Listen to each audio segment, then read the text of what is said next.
So Holly Willoughby will be returning to This Morning. She will return to This Morning. Will be hosting the show alongside Josie Gibson on Monday. Alison Hammond made that official. Josie Gibson has been a regular on the show since 2009 and guest presented several episodes. But with this, does this surprise me? Yes, it does a bit. I mean, with the mention, with the other day, with her removing, when it came to the mentions of ITV and This Morning on her social media accounts, that to me was a sign that she might be stepping down. Um, Initially, that's what she did with Philip Schofield, remove mentions of him, and then it would have been about a week or so later. That's when eventually they let Phil go from the show, or he resigned. But with this, I mean, we obviously know now that Philip Schofield has finally he has spoken out. There's two interviews. One he's done with The Sun, and there's one that he's done with BBC. And when these got first off, it was the Mail, and this was 9:45. This came out last night. And then only about 3 minutes later, Daily Mail posted about the one that he was going to be doing with the BBC, and that came out early this morning on iPlayer. Timing of these things, you could say, is a bit awful suspect. With 3 minutes apart, these articles got released. This is obviously an attempt for Phil to try and rehabilitate his image. And also, you might say the timing of the one at 6 a.m. was maybe just to get this out just before this, the show this morning. Maybe there was someone behind that with the timing. Wouldn't surprise me. But with this interview, I mean, yes, no doubt, he's a broken man, Philip. Saying the stuff about feeling suicidal, saying that the stuff that his daughters are pretty much by him at all time. He's lied about a lot of things. He's admitted this. But I don't believe he's lying about that, though.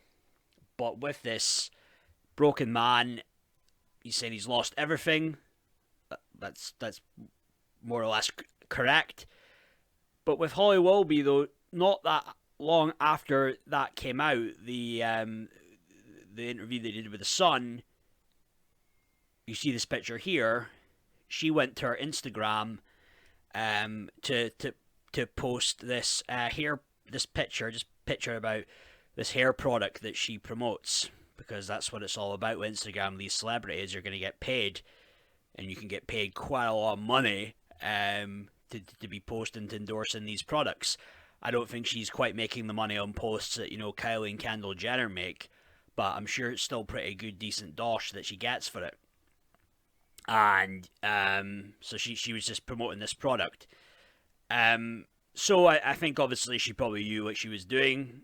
It was a slight, no doubt. And I imagine she's been pretty quiet on social media the past few weeks. Usually when these things are going on, there's all this controversy, there's a scandal. Usually the person, if it's the main person engulfed in it or just people around it, they're usually told to keep quiet. And not to be posting regularly, not to be posting regularly on Instagram and not to be tweeting things regularly on Twitter. But she made it a point to put that out there, put that up. No doubt as a slight. I think, well, it's maybe not exactly similar, but wasn't the whole thing when Jay-Z and Beyonce weren't going to attend Kanye and Kim Kardashian's wedding, and as the wedding was going on, Beyonce, she was posting selfies, which was probably just her way of having a slight, and that's just how that's how things go on social media, right? People will have their ways of making little digs. But with this though, Holly has been no doubt all about it's all been about protecting her brand, right? It's all about brand protection. And I mean, she's probably made this pretty evident with, right away she's posting something on Instagram, promoting a hair product, and with this post alone, she'll get paid a fair bit of money, I bet. But with this video though, I my plan would be maybe to do a video shortly dissecting the interview that Philip Schofield did with the BBC. But with this video, I wanted to touch on with Holly though, and because there's a lot of things about Holly that people say that Holly's been a fake. Holly blanks people. Holly is, acts like people, like when she fully well knows who someone is, but then when she sees them out maybe at a social gathering, she's almost like acting like she has no clue who this person is. There's stories out there about her doing that. But a story that I came across, it was just around last evening. It was about this venture that they had that Holly Willoughby had planned with the Dragon's Den star Peter Jones and his partner Tara Cab. And there was an article on this in Hello 2017 that they were going to team up for a brand new business venture, and it was going to be an interior design firm called Truly Group Limited. And there was big expectations with this. I think the expectations were that they both, within a few years, all three of them, could pocket about 10, 11 million each. So that's a fair good chunk of money. Paul Holly obviously makes a lot of money with endorsements. I think 400, 500 grand presenting this morning. But to get that money all in one, within about a few years' time, that's some serious money right there. Money that you could really have a really great quality of life with, and then you could, you don't have to work at that point. After that, you could probably live off the interest. Might be a little bit harder with that celebrity lifestyle. Living out in I believe she lives out in London, right? So you might not exactly be able to live on 10 million, but that still obviously is a lot of money. So there was big expectations for this interior design firm, Truly Group, like this lifestyle brand, all these things that bloody celebrities have. I think they expected this was going to be big, like what Gwyneth Paltrow has with her big brand. Her big brand Goop, Poop, whatever the hell that's called. But it didn't quite work out that way for them, though. Because what happened, a year later, you see the title here, Dragon's Den star Peter Jones left furious after TV presenter Holly Willoughby pulls out of £11 million deal with her lifestyle brand business. And this was to focus on her new contracts that she had with Marks and Spencer and ITV. So really, Holly left these two, Peter Jones and his wife Tara, she left them high and dry. I mean, this was, a lot of money would have been put into this venture. I'm sure a lot of planning, obviously a lot of time. But she just decided, no, I don't want to do it. And,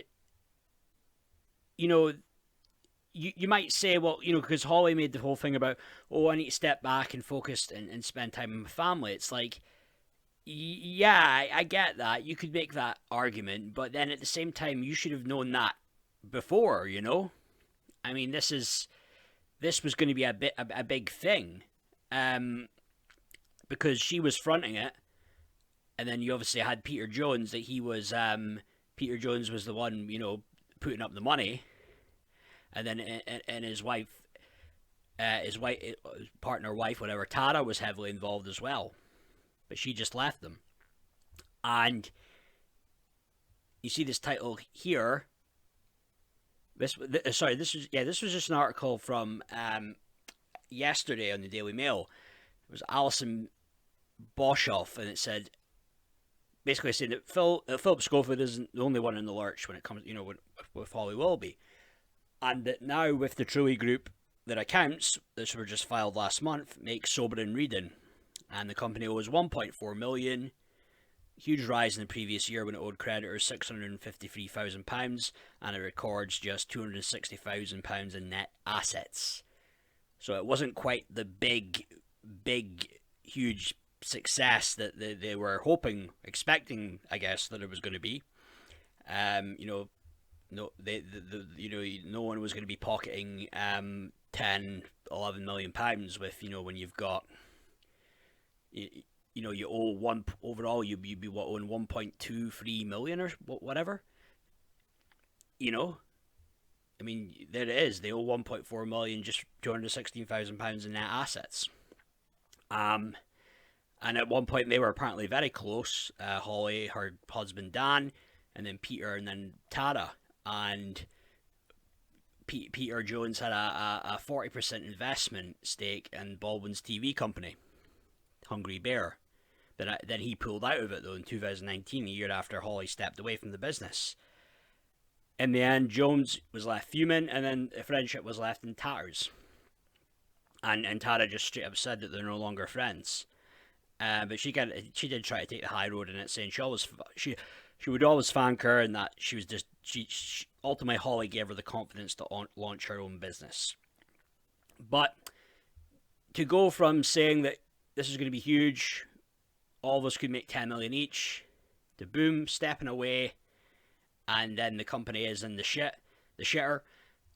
Okay, yes, I get it. The COVID obviously hit. That doesn't help. And I mean, the only thing I have with this, though, it's not really a criticism of Holly, would be, well, if you had all this money in debt, and then Peter Jones is supposed to be worth hundreds of millions of pounds, surely he'd be able to pay it off, would he? So I don't know. Maybe he's not as wealthy and has as much money as the bank as we're led to believe. But maybe it was just one of those things that Holly thought, maybe, hey, I'm better than this. I'm above this. Not so much a thing of family commitments and other things going on.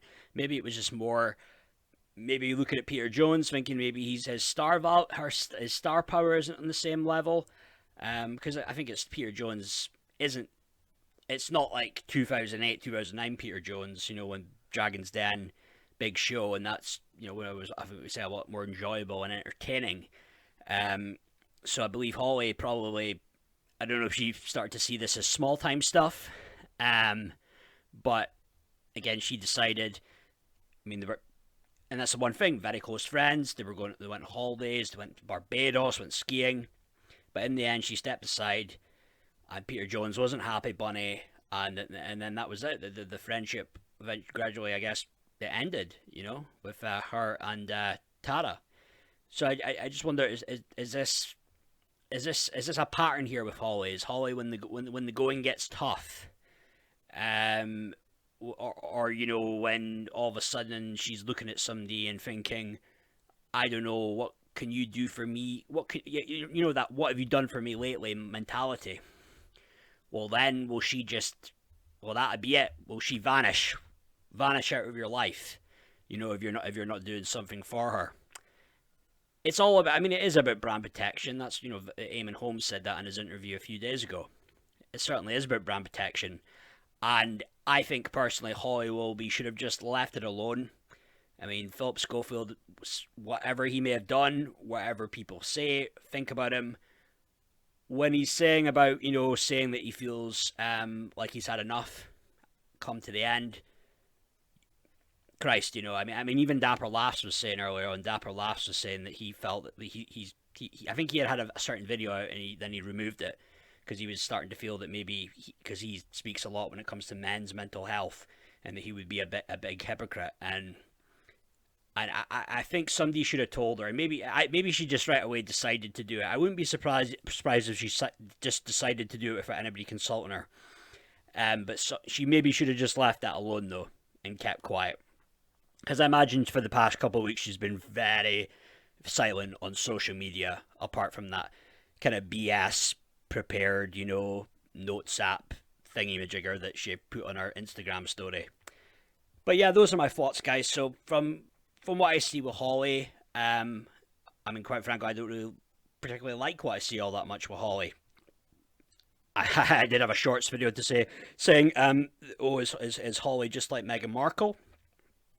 Maybe not quite as calculated, maybe not quite as ruthless, but there is maybe that bit of kind of, when it comes to the friendship she forms, and kind of leaving people high and dry when they're at a low point, or they just can't give her something in return.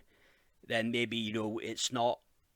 She does end up being kind of she ends up kind of like, I see it anyway, and probably all other people out there see her as a different person. Not the Ms Goody Two-Shoes, Ms Goody Two-Shoes that that she's been perceived as for all these years. But those are my thoughts overall, guys. I'll see how I feel later. I might do a video dissecting the Philip Schofield interview with the BBC.